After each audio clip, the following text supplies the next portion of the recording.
अस्सलाम वालेकुम अज़ीज़ तलबा तालिबात, मैं हूँ सैयद अरसलान बुखारी, आपका केमिस्ट्री के टीचर। बच्चों, आज हम एक बहुत ही अहम उन्वान पढ़ने जा रहे हैं और इस उन्वान का नाम है यूरिया की तैयारी। हम देखेंगे कि यूरिया क्या है, उसकी तैयारी कैसे की जाती है और आखिर वो इतना अहम क्यों है कि हमें उसको आपकी किताब में पढ़ाने की नौबत आ चुकी है। तो चलते हैं बोर्ड की तरफ और आपको बताते हैं कि यूरिया को किस तरह तैयार किया जाता है। अजीज़ तलबा व तालिबात, आज हम जिस उन्वान को पढ़ने जा रहे हैं उसका नाम है यूरिया की तैयारी। एक बात ज़हन में रखिएगा बच्चों कि ये सवाल बोर्ड के पेपर में इंशाइया तर्ज की सूरत में कई एक दफ़ा आ चुका है। और ना सिर्फ यूरिया की तैयारी बल्कि इस उन्वान के अंदर दर हकीकत दो ऐसे सवालात हैं जो बोर्ड के पेपर में इंशाइया तर्ज की सूरत में आ चुके हैं। एक तो है यूरिया की तैयारी, जबकि दूसरा है यूरिया की अफादियत और उसकी अहमियत। तो आज के इस लेक्चर के अंदर हम इन दोनों को बहुत ही तफसील से पढ़ने जा रहे हैं। सबसे पहले हम देखेंगे कि यूरिया को किस तरीके से इंडस्ट्रियल लेवल के ऊपर तैयार किया जाता है और साथ ही साथ देखेंगे कि यूरिया को तैयार करने की वजह क्या है, यानी उसकी इतनी अहमियत क्यों है कि हम उसके ऊपर इस कदर ज़्यादा वक्त भी लगाते हैं। तो चलते हैं टॉपिक की तरफ। बच्चों, यूरिया के बारे में याद रखिएगा, यूरिया का एक और नाम है, इसको कार्बामाइड भी कहा जाता है। तो ये भी इसका नाम है, और भी इसके कई एक नाम हैं, लेकिन इसे कार्बामाइड का नाम दिया जाता है और दर हकीकत ये डाई अमाइड की सूरत में पाया जाता है। लेकिन ये आप तफसील बड़ी क्लास में जाके पढ़ेंगे। यूरिया का दूसरा नाम है कार्बामाइड और इसका फॉर्मूला है NH2CONH2, जिसको इस हालत में भी लिखा जा सकता है NH2 का होल ट्वाइस CO। तो आप देख सकते हैं कि इसके अंदर कार्बन भी है, हाइड्रोजन भी है, तो इसका मतलब है कि ये एक ऑर्गेनिक कंपाउंड है। दर हकीकत ये मुकम्मल तौर पे ऑर्गेनिक होता नहीं है, लेकिन आपकी किताब के मुताबिक ये एक ऑर्गेनिक कंपाउंड है। इसका दूसरा नाम है कार्बामाइड। अजीज़ तलबा व तालिबात, याद रखिएगा कि यूरिया को इस्तेमाल कहाँ पर किया जाता है। यूरिया का सबसे बड़ा इस्तेमाल है इसका एक खाद के तौर पर इस्तेमाल होना। पूरी दुनिया में यूरिया एक खाद के तौर पर इस्तेमाल होती है।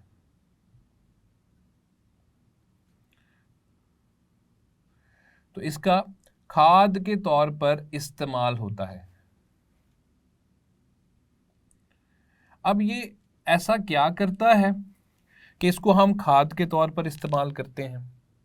याद रखिएगा, हम इसको एक फर्टिलाइज़र के तौर पर इसलिए इस्तेमाल करते हैं क्योंकि इसमें नाइट्रोजन की मिकदार बहुत ज़्यादा होती है और इसमें नाइट्रोजन होती है 46.6%।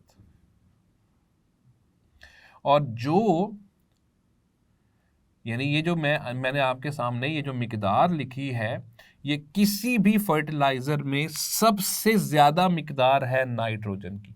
यानी और भी फर्टिलाइज़र्स हमारी मार्केट के अंदर, हमारी दुनिया में इस्तेमाल होते हैं, मिसाल के तौर पे डाई अमोनियम फॉस्फेट। बच्चों, याद रखिएगा, डाई अमोनियम फॉस्फेट भी एक खाद के तौर पर इस्तेमाल होता है और इसको मशहूरी के तौर पे हम लिखते हैं DAP, डाई अमोनियम फॉस्फेट। और हम जब इसके अंदर नाइट्रोजन की मिकदार देखते हैं तो हमें पता चलता है कि इसमें 21% नाइट्रोजन है।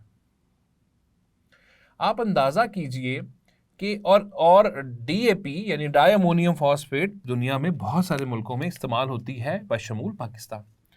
लेकिन आप देखिए उसमें नाइट्रोजन की मिकदार कम है और अमोनिया के अंदर नाइट्रोजन की मिकदार उससे 2 गुना से भी ज़्यादा है। अब बहुत सारे बच्चे सोचेंगे कि सर, नाइट्रोजन की मिकदार ज़्यादा होने से ऐसा क्या हो जाता है?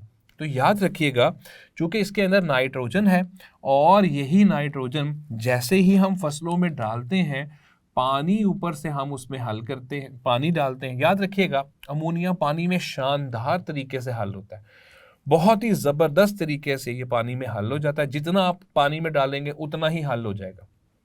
तो ये बहुत अच्छे तरीके से पानी में हल होता है, ज़मीन में जाता है, ज़मीन में जाके सबसे पहले इसको अमोनियम आयन के अंदर मुंतकिल किया जाता है। अजीज़ तलबा व तालिबात, मेरी ये जो सारी तफसील मैं आपको दे रहा हूँ ना, जो बच्चे बायोलॉजी पढ़ते हैं वो इस तफसील से बखूबी वाकिफ़ होंगे कि पौधों के लिए एक साइकिल चलता है हमारे माहौल में जिसको हम कहते हैं नाइट्रोजन साइकिल। तो दर हकीकत ही मैं नाइट्रोजन साइकिल ही आपको बता रहा हूँ, जिसमें कुदरती तौर पे नाइट्रोजन जो हवा में पाई जाती है, उस नाइट्रोजन को बैक्टीरिया हासिल करके ज़मीन में चले जाते हैं, और जब वो ज़मीन में जाते हैं तो वहाँ जाके उस नाइट्रोजन से अमोनियम आयन बनाते हैं। लेकिन वो एक बड़ा सुस्त अमल है, वो बहुत वक्त लेता है। इसलिए दुनिया में बहुत सारी जगहों पे, बल्कि अब तो हर जगह पर खाद के तौर पे यूरिया को इस्तेमाल किया जाने लग गया है, क्योंकि ये नाइट्रोजन की बेतहाशा मिकदार फौरी तौर पे वहाँ पे मुहैया कर देती है। वो नाइट्रोजन अमोनियम आयन में तब्दील होती है। उस अमोनियम आयन से अगला मरहला नाइट्रेट आयन का आता है। ये नाइट्रेट आयन कौन बनाता है? ये नाइट्रेट्स, और सिर्फ आयन नहीं बनते, सॉल्ट्स बनते हैं, नाइट्रेट सॉल्ट्स हैं। ये नाइट्रेट्स ज़मीन में मौजूद कुछ बैक्टीरिया बनाते हैं, और ये नाइट्रेट्स जो होते हैं जब ये पौधे अपने जिस्मों में लेके जाते हैं तो इनको इस्तेमाल करते हुए वो प्रोटीन बना देते हैं। तो दर हकीकत अजीज़ तुलबा और तालिबात याद रखिएगा कि असल में पौधों ने बनानी होती है प्रोटीन, और प्रोटीन को बनाने के लिए आप पढ़कर आ चुके हैं कि प्रोटीन को बनाने के लिए क्या चाहिए होता है? नाइट्रोजन। चूंकि बाब नंबर 13 में हम बड़ी तफसील से पढ़ के आ चुके हैं कि प्रोटीन के अंदर कार्बन होता है, हाइड्रोजन होता है, ऑक्सीजन होता है, नाइट्रोजन होता है, जबकि कुछ कुछ जगहों पे सल्फर भी मौजूद होता है, लेकिन ये चीज़ें होना ज़रूरी है। दूसरी बात हमने पढ़ा था कि प्रोटीन्स जो हैं उनके अंदर एक पेप्टाइड बॉन्ड पाया जाता है, और वो पेप्टाइड बॉन्ड नाइट्रोजन के जरिए दो कार्बन्स का जुड़ जाना है।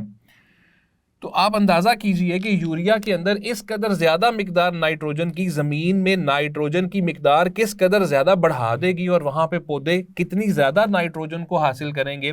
और जब वो ज़्यादा से ज़्यादा प्रोटीन्स बनाएंगे तो उससे क्या होगा? उनकी बढ़ोतरी तेज़ हो जाएगी, उनकी ग्रोथ का अमल जो है वो बहुत तेज़ हो जाएगा।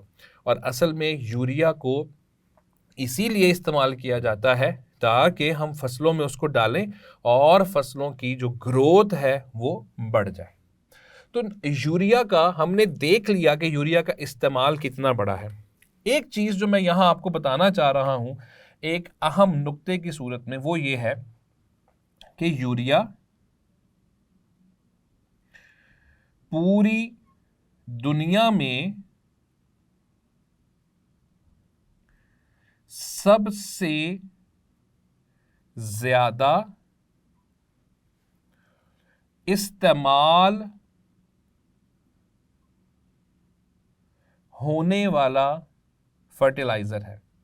ये बात अभी से दिमाग में बिठा लें कि पूरी दुनिया में सबसे ज़्यादा अगर कोई फर्टिलाइज़र इस्तेमाल होता है ना, पूरी दुनिया में, मैं सिर्फ पाकिस्तान की बात नहीं कर रहा, तो वो कौन है? वो यूरिया है, सबसे ज़्यादा। और उसकी मैं वजह बताया हूँ। अगर आपसे कोई पूछता है, आपने कहना उसमें नाइट्रोजन की मिकदार किसी भी खाद के मुकाबले में सबसे ज़्यादा है, और उसको आप मुकाबला कर सकते हैं डीएपी के साथ कि नाइट्रोजन की मिकदार किस कदर ज़्यादा है। तो अब आप समझ चुके होंगे अजीज़ तलबा तालिबात कि आपके कोर्स में और आपकी किताब के अंदर यूरिया को इतनी अहमियत क्यों दी गई है कि बाकी तमाम चीज़ों को छोड़ के यूरिया की इंडस्ट्री और यूरिया को बनाना या उसकी तैयारी जो है वो आपको सिखाई जा रही है, क्योंकि ये खाद के तौर पर इस्तेमाल होती है। अब चलते हैं उस अमल की तरफ जिसके ज़रिए हम यूरिया को बनाते हैं। और अजीज़ तलबा तालिबात याद रखिएगा कि ये यूरिया को जो बनाने का अमल हम पढ़ रहे हैं, ये इंडस्ट्रियल मेथड है या इसे कमर्शियल तरीका कहा जाता है। और याद रखिए, जब आप किसी के साथ कमर्शियल का लफ्ज़ पढ़ते हैं तो इसका मतलब है वसी पैमाने पर। तो ये जो हम बनाएंगे ये बहुत बड़े पैमाने पर बनाई जाएगी। तो देखते हैं कि इसका अमल क्या है, लेकिन अमल से पहले हमें देखना है कि इसके अंदर हम रॉ मटेरियल्स कौन से इस्तेमाल करते हैं।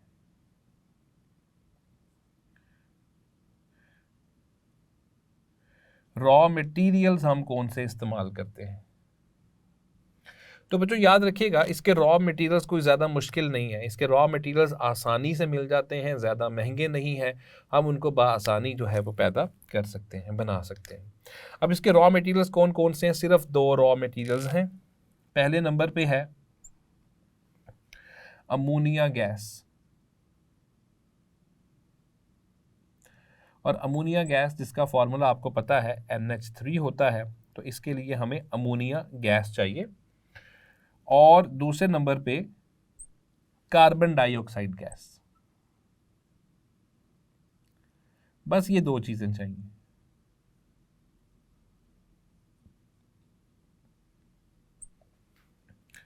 तो अजीज तुलबा और तालिबात, ये हैं वो दो चीजें जिनको इस्तेमाल करके हम यूरिया बना लेंगे। क्या ये चीजें ज्यादा मुश्किल से मिलती हैं? हरगिज नहीं, ये चीजें आसानी से मिल जाती हैं। अब सवाल ये पैदा होता है कि कार्बन डाइऑक्साइड को तो चलें हम अपने माहौल से भी ले सकते हैं, ठीक है, ये हमारी आबो हवा के अंदर भी मौजूद होती है, वहाँ से भी इसको ले सकते हैं। लेकिन जाहिर है कि वहाँ से लेने का मतलब क्या होगा कि बहुत ज़्यादा लंबे चौड़े तरीके से गुजरना पड़ेगा। तो एक तो इसका सोर्स या आप ज़रिया कह लें हवा है, दूसरा हमने इससे कबल सॉल्वे प्रोसेस में पढ़ा है और वो है लाइमस्टोन को तोड़ने से। तो लाइमस्टोन को गर्म करके तोड़ेंगे तो उससे तो हम कार्बन डाइऑक्साइड पैदा कर लेंगे। मैं आपको मिसाल देता हूँ, ये रहा लाइमस्टोन जिसका फॉर्मूला होता है CaCO3 यानी कैल्शियम कार्बोनेट। और जैसे ही हम इसको गर्म करते हैं और शदीद तरीन यानी बुलंद टेम्परेचर पे गर्म करते हैं, अजीज तुलबा और तालिबात याद कीजिए कि इस अमल के लिए मैंने सॉल्वे प्रोसेस में आपको टेम्परेचर की एक रेंज बताई थी। मैंने कहा था कि 950 डिग्री सेल्सियस से 1150 डिग्री सेल्सियस तक हम इसको गर्म करते हैं। 900 से 1100 भी वैल्यू की मुख्तलिफ किताबों में लिखी हुई है, 950 से 1150 भी ठीक है। और जैसे ही हम इसको गर्म करते हैं तो ये टूट जाता है और टूट के बनाता है कैल्शियम ऑक्साइड, जिसके मैंने दो नाम आपको बताए थे, याद कीजिए। एक मैंने इसका नाम बताया था क्विक लाइम और एक मैंने इसका नाम आपको बताया था अनबुझा चूना। तो क्विक लाइन भी कहते हैं, अनबुझा चूना भी कहते हैं, कैल्शियम ऑक्साइड भी कहते हैं। और साथ में कौन सी गैस पैदा होती है? Carbon dioxide. तो इस तरीके से तो हम क्या पैदा कर लेते हैं? Carbon dioxide. सवाल ये पैदा होता है कि अमोनिया के लिए हम क्या करते हैं? अमोनिया हम कहां से हासिल करते हैं? क्योंकि हमारे माहौल में, हमारी हवा के अंदर अमोनिया तो मौजूद नहीं है। अमोनिया को हम कहां से हासिल करते हैं? तो याद रखिएगा अजीज तुलबा तालिबात कि अमोनिया के लिए हम एक अमल चलाते हैं और उस अमल का नाम है हैबर प्रोसेस। तो इसके लिए हम हैबर प्रोसेस चलाएंगे। इस अमल का पूरा नाम हैबर बॉश प्रोसेस है और ये अमल हम चलाएंगे ताकि हम अमोनिया को पैदा कर सकें। अब ये प्रोसेस हमें क्या कहता है, ये अमल क्या कहता है कि आपने अमोनिया को किस तरीके से प्रिपेयर करना है या किस तरीके से बनाना है। तो ये तरीका हमें कहता है कि जनाब आप क्या इस्तेमाल करें? नाइट्रोजन। अब नाइट्रोजन हम कहाँ से लेंगे? नाइट्रोजन हम हवा में से लेंगे, क्योंकि हवा में नाइट्रोजन की मिकदार सबसे ज़्यादा है।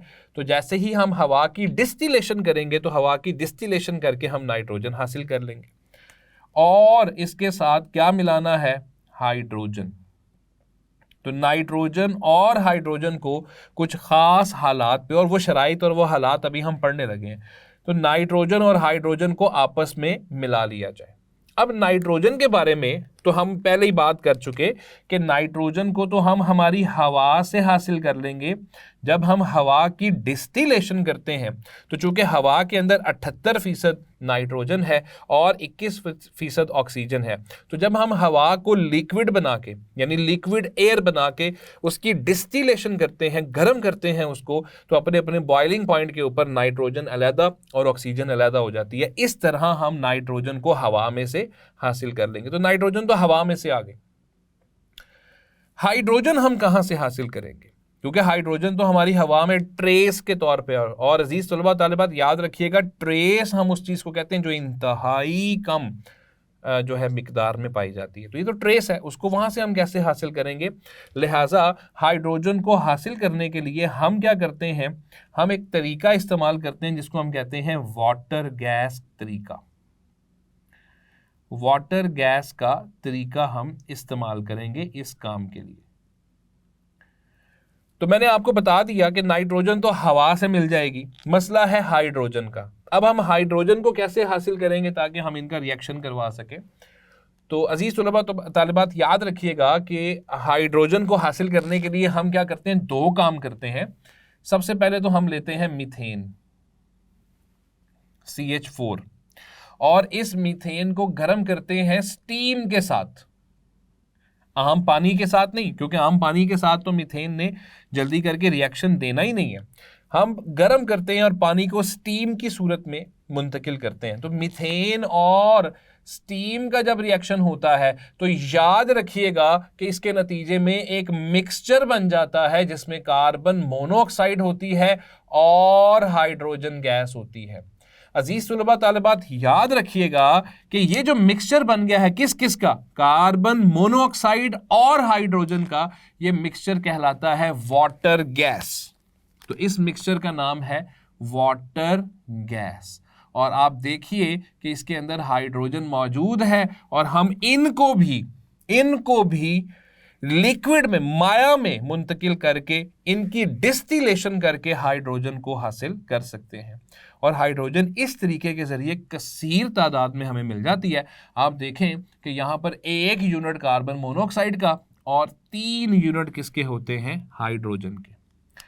तो हाइड्रोजन जो कि हैबर प्रोसेस के लिए ज़रूरी है, लाजमी और मलजूम है, उसको हासिल करने के लिए हमने मीथेन को सिर्फ स्टीम के साथ रिएक्शन करवाया और ये भी हमें हाई टेम्परेचर पे करवाना पड़ता है, बुलंद टेम्परेचर पे करवाना पड़ता है।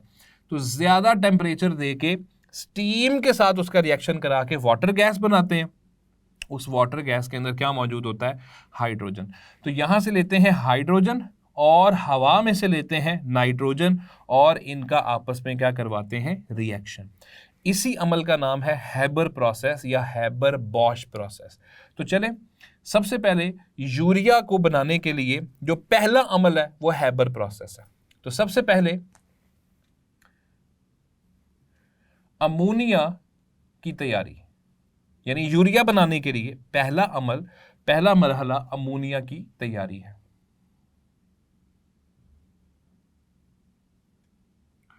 अच्छा जी, अब अमोनिया की तैयारी के लिए हम क्या करेंगे, याद रखिए कि इसके लिए हम किस किस का रिएक्शन कराएंगे बच्चों, नाइट्रोजन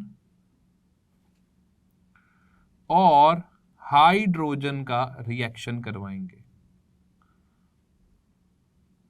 नाइट्रोजन और हाइड्रोजन का रिएक्शन होगा। अच्छा जी, अब इसकी क्या मोलर रेशो होगी, तो याद रखिएगा मोलर रेशो होगी 1:3, 1:3, यानी 1 मॉलिक्यूल नाइट्रोजन का और 3 मॉलिक्यूल किसके होंगे, हाइड्रोजन के। इस रेशो में इनका रिएक्शन करवाना है। ज्यादा बुलंद टेम्परेचर देना है, कैटलिस्ट इस्तेमाल करना है, प्रेशर भी हाई, यानी शराइत सुन लीजिए, शराइत क्या है, बुलंद टेम्परेचर कितना, 400 से 450 डिग्री सेल्सियस। अजीज तलबा तालिबात याद रखिएगा ये रिएक्शन जो हम पढ़ रहे हैं हैबर प्रोसेस का, ये एक एक्सोथर्मिक रिएक्शन है और इसमें एनर्जी क्या हो जाती है, खारिज हो जाती है। इसलिए हमें हाई टेम्परेचर देना पड़ता है ताकि रिएक्शन जो है वो चलता रहे। तो सबसे पहले देखते हैं कि रिएक्शन क्या होगा। ये रहा नाइट्रोजन 1 मॉलिक्यूल और 3 मॉलिक्यूल किसके होंगे, हाइड्रोजन के। अजीज तलबा तालिबात याद रखिएगा कि ये रिएक्शन रिवर्सिबल रिएक्शन होता है। ये हम बाब नंबर 9 से पढ़ते आ रहे हैं। आपने वहाँ पे इसकी केसी एक्सप्रेशन भी निकाली, आपने इसको एक न्यूमेरिकल के अंदर भी इस्तेमाल किया और आपने इसको एक मिसाल के अंदर भी इस्तेमाल किया था। इस रिएक्शन को हम चलाते किन हालात में या शराइत क्या हैं, शराइत ये हैं बच्चों कि 400 से 450 डिग्री सेल्सियस टेम्परेचर दिया जाएगा, यानी बहुत बुलंद टेम्परेचर है। मैं उसकी आपको वजह बताता हूँ। और 200 ATM प्रेशर दिया जाएगा। 200 ATM प्रेशर कम नहीं होता। अजीज तलबा तालिबात, हम जिस आबो हवा में रह रहे हैं उसका प्रेशर सिर्फ 1 ATM है, 1 ATM। तो यहाँ पे शदीद प्रेशर दिया जाएगा, यानी 200 ATM प्रेशर दिया जाएगा। और यहाँ पे आयरन को बतौर कैटलिस्ट इस्तेमाल किया जाएगा। बच्चों ये कैटलिस्ट क्या होता है, कैटलिस्ट के बारे में आपने पढ़ा है, इसको हम कहते हैं कैटलिस्ट। तो ये है कैटलिस्ट। बच्चों कैटलिस्ट क्या होता है, आपने पढ़ा है कि ऐसी शय या ऐसी चीज, ऐसा केमिकल जो रिएक्शन को तेज कर देता है। आप सोचिए कि इतनी शदीद तरीन शराइत हमने दी हुई है, 400 से 450 degree Celsius temperature, 200 ATM pressure, इसके बावजूद हमें कैटलिस्ट देना पड़ रहा है। इसकी वजह क्या हो सकती है अजीज तुलबा तालिबात?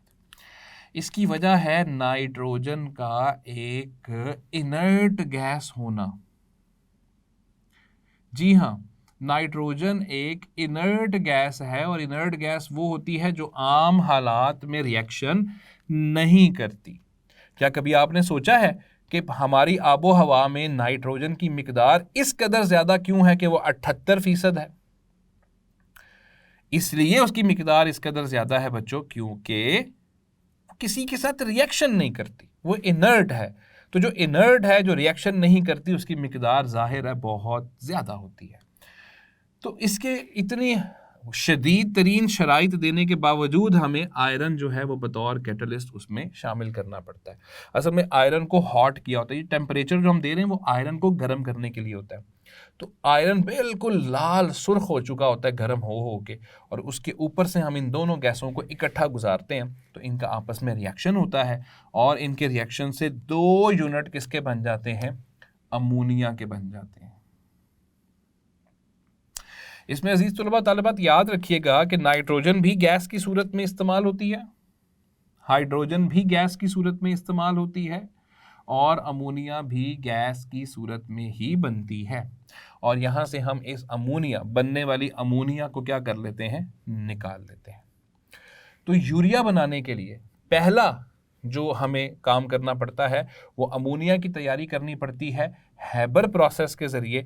हैबर ने ये प्रोसेस 1914 में पहली दफ़ा बताया, और 1918 में हैबर को इसी प्रोसेस के बताने की वजह से नोबेल इनाम से जो है वो नवाज दिया गया। इस कदर ज़्यादा अहमियत साबित हो गई थी नाइट्रोजन की, और उसकी सबसे बड़ी अहमियत ही ये है कि वो यूरिया बनाने के लिए इस्तेमाल होता है। तो अजीज़ तुलबा तालिबात, यूरिया की प्रोडक्शन, यूरिया की तैयारी में सबसे पहला काम जो है वो अमोनिया की तैयारी है। वो हमने देख लिया कि हैबर प्रोसेस के ज़रिए नाइट्रोजन और हाइड्रोजन को 1:3 की रेशो में मिला के अमोनिया बना ली जाती है। अब जब अमोनिया बन जाती है तो फिर अमोनिया को हम दूसरे काम के लिए अगले हिस्से में ले जाते हैं, और अगले हिस्से का नाम है कार्बोनेटिंग टावर। उस कार्बोनेटिंग टावर में अमोनिया और कार्बन डाइऑक्साइड का रिएक्शन करवाया जाता है। चूंकि इसमें कार्बन डाइऑक्साइड का रिएक्शन करवाया जा रहा है, तो अजीज तलबा तालिबात इसीलिए इसको कार्बोनेटिंग टावर का नाम दिया जाता है। तो दूसरे काम में, यानी दूसरे मरहले में, अमोनिया और कार्बन डाइऑक्साइड का रिएक्शन चलाया जाएगा।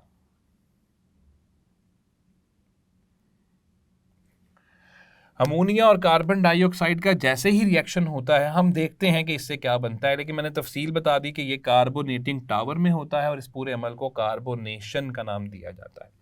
तो देखते हैं कि जब यूरिया की कार्बोनेशन होती है तो क्या बनता है। ये रहा अमोनिया जो ऊपर पहले मरहले में बना है।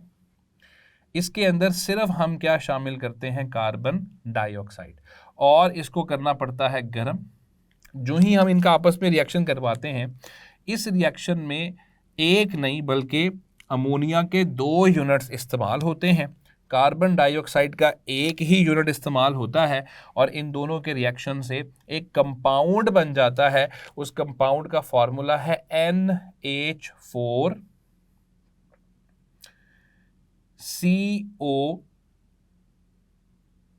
COONH2। ये एक कंपाउंड बन गया है, और इस कंपाउंड का नाम है अमोनियम कार्बामेट।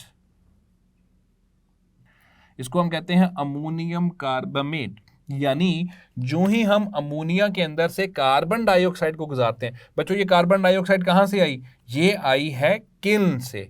सॉल्वे प्रोसेस को याद कीजिए, मैंने बताया था कि लाइमस्टोन को एक भट्टी में तोड़ा जाता है जिसको लाइम किल्न कहते हैं, और वो अमल मैंने यहाँ लिखा हुआ है कि कैल्शियम कार्बोनेट को जो ही बहुत ज़्यादा बुलंद टेम्परेचर पर तोड़ा जाता है वो बनाता है कैल्शियम ऑक्साइड। कैल्शियम ऑक्साइड को हम यहाँ से बाहर निकाल लेते हैं, कार्बन डाइऑक्साइड को यहाँ ले आते हैं, ऊपर से बनता है अमोनिया, और उनका आपस में क्या करवा देते हैं, रिएक्शन।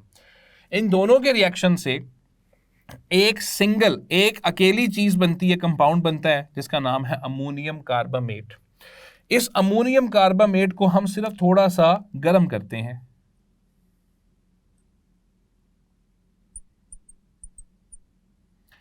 इस अमोनियम कार्बामेट को हम सिर्फ थोड़ा सा गर्म करते हैं, तो बच्चों गर्म करने से इसकी डिहाइड्रेशन हो जाती है। अब बहुत सारे बच्चे सोचेंगे, वो कहेंगे कि सर ये डिहाइड्रेशन क्या होता है। तो डिहाइड्रेशन के बारे में याद रखिएगा कि डिहाइड्रेशन का मतलब होता है पानी का अखराज। इसके अंदर से पानी का एक मॉलिक्यूल जो है वो निकल जाता है, और जो ही इसकी डिहाइड्रेशन होती है बच्चों ये बन जाता है ये मुंतकिल हो जाता है यूरिया में, और एक ये पानी का मॉलिक्यूल इसमें से खारिज हो गया। इस तरह हम यूरिया को यहां पे बना लेते हैं। तो ये हमारा बन गया है यूरिया। तो यूरिया को बनाने के लिए ये दो अमल हमें चलाने पड़ते हैं। पहले नंबर पे हम अमोनिया बनाते हैं हेबर प्रोसेस के जरिए। अमोनिया बनाने के बाद लाइम किल्न से आने वाले कार्बन डाइऑक्साइड के साथ उसका रिएक्शन करवा देते हैं। अब तीसरा काम हमें क्या करना है? तीसरा काम हमें यह करना है कि ये जो यूरिया है, मैं भी आपको इसी लेक्चर के आगाज में बताकर आया हूं कि यूरिया पानी में शानदार तरीके से हल हो जाता है। तो यहां दूसरी चीज बन रही है पानी, तो इसका मतलब है यूरिया जो है वो पानी में हल हो जाएगा। गो के पानी की मिकदार बहुत ज्यादा नहीं बनती, लेकिन फिर भी यूरिया जो है वो खासा गीला और वेट सूरत हाल उसकी हो जाती है। तो जो तीसरा काम हम करते हैं वो तीसरा काम हम करते हैं ड्राइंग। हम उसको सुखाते हैं। अजीज तुलबा तालिबात, ये ड्राइंग का जो लफ्ज है ये ड्राई से निकला है, और ड्राई का मतलब होता है चीज़ों को सुखा देना। जैसे हमारे कपड़े गीले हो जाते हैं, हम कहते हैं इसको ड्राई कर लें। तो ये है ड्राइंग का अमल। एक वो दूसरी ड्राइंग है जो आप अक्सर बनाते हैं, ये वो ड्राइंग नहीं है, ये ड्राइंग का अमल है जिसमें हम सुखाएंगे।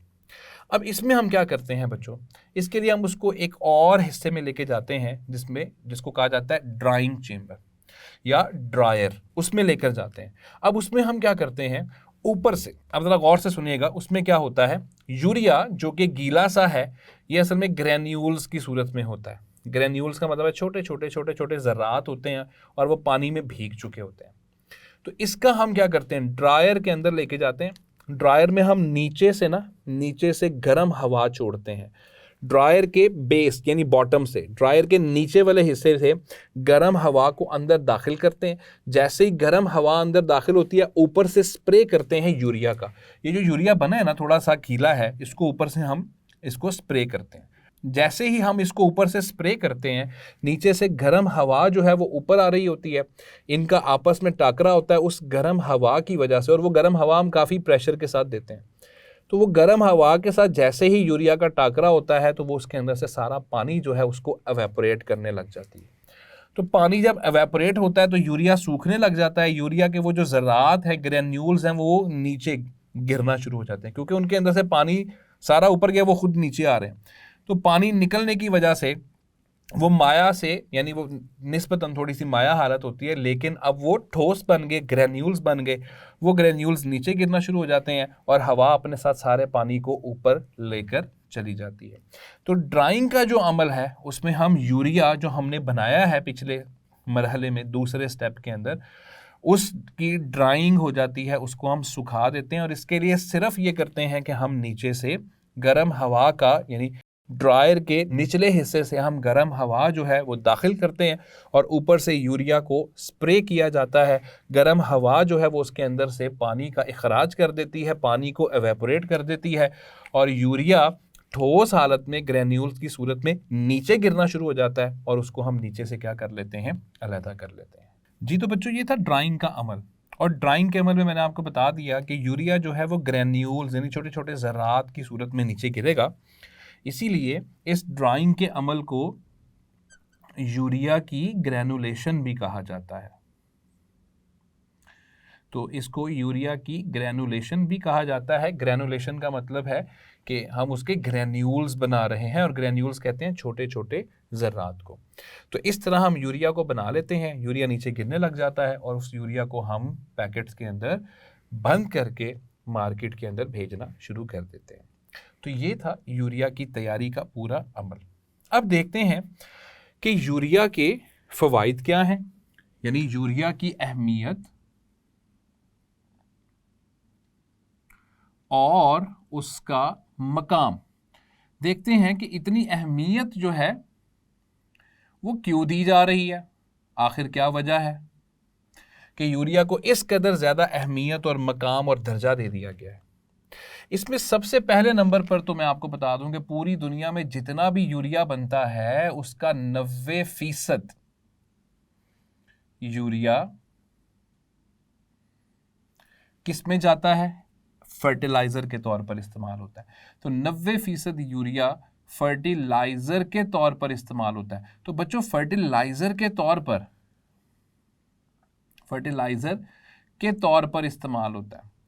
अच्छा, अब इसके फर्टिलाइज़र के तौर पर इस्तेमाल होने का हम दूसरा मतलब क्या निकाल सकते हैं बच्चों? इसका दूसरा मतलब हम ये निकाल सकते हैं कि ये पौधों की खुराक के तौर पर इस्तेमाल होता है। तो ये बात ध्यान में रखिएगा कि ये पौधों की खुराक है असल में। अब बहुत सारे बच्चे सोचेंगे कि सर क्या यूरिया ज़रूरी है?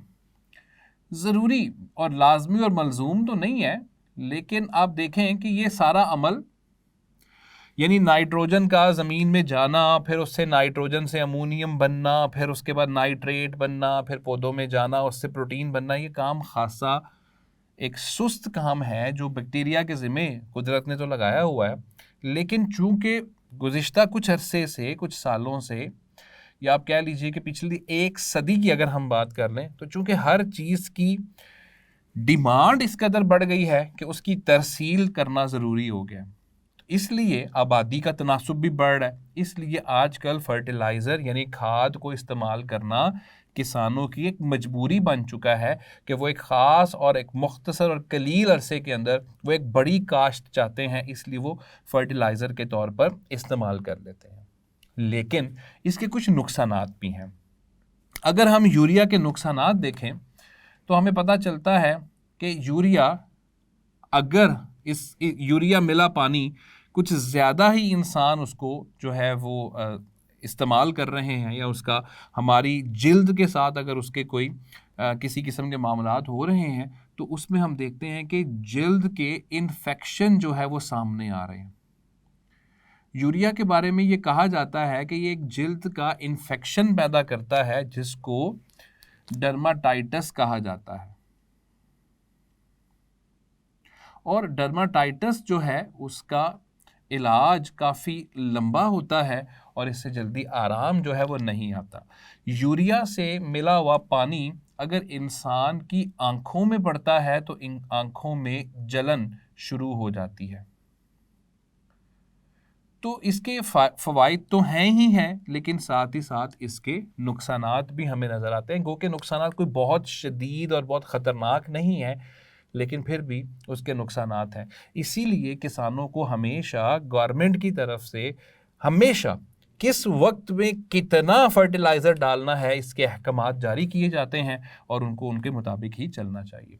तो पहले नंबर पे 90% यूरिया जो है वो फर्टिलाइज़र के तौर पर इस्तेमाल होता है। दूसरी बात, यूरिया जो है वो धमाका खेज अशिया बनाने के लिए इस्तेमाल होता है जिनको एक्सप्लोजिव्स कहा जाता है। तो यूरिया जो है वो एक्सप्लोजिव्स बनाने के लिए भी इस्तेमाल होता है। अब बहुत सारे बच्चे सोचेंगे कि सर क्या ये खुद भी एक्सप्लोजिव है? नहीं नहीं नहीं, खुद इसको आग नहीं लगती है। यानी ये इसीलिए मैं लेक्चर के आगाज़ में बता कर आया ना कि ये 100% ऑर्गेनिक नहीं है। ऑर्गेनिक होता तो उसको आग लगनी चाहिए थी। यूरिया खुद एक्सप्लोड नहीं करता, ये धमाका नहीं करता, लेकिन धमाका खेज अशिया बनाने के लिए जो है वो इस्तेमाल होता है। अब मैं इसकी मिसाल कुछ यूँ देता हूँ आपको कि आपने पढ़ा होगा और सुना होगा कि हाइड्रोजन का धमाका नहीं होता। लेबॉर्ट्री के अंदर भी अगर हम देखें, लेबॉर्ट्री के अंदर भी देखें, अगर हाइड्रोजन बन जाए, हाइड्रोजन को आग नहीं लगती, धमाका ज़रूर होता है, आग नहीं लगती। तो क्या होता है, हम जब उसको हाइड्रोजन को बनाते हैं, हमने उसको एक सिलेंडर में रखा होता है, हम एक जलती हुई माचिस की तीली, जलती हुई मैच स्टिक उसके अंदर लेके जाते हैं, आग नहीं लगती, हल्का सा ठक करके एक आवाज़ आती है और वो फिर बुझ जाती है। तो इसका मतलब है हाइड्रोजन आग नहीं पकड़ती, लेकिन उसी हाइड्रोजन के ज़रिए हम एक बहुत बड़ा बॉम्ब जिसका नाम है हाइड्रोजन बॉम्ब बना चुके हुए हैं और उससे बहुत शदीद किस्म की तबाही जो है वो हो सकती है। तो याद रखिएगा, जब एक कंपाउंड होता है उसकी अपनी खसूसियात होती हैं, लेकिन जब उससे मुख्तलिफ कंपाउंड्स बनाए जाते हैं तो उनकी अलग खसूसियात सामने आती हैं। यूरिया खुद एक धमाका खेज चीज़ नहीं है, लेकिन धमाका खेज अशिया यानी एक्सप्लोजिव्स बनाने के लिए इस्तेमाल ज़रूर होता है। जैसे कि मैं यहाँ आपको एक मिसाल देता हूँ, यूरिया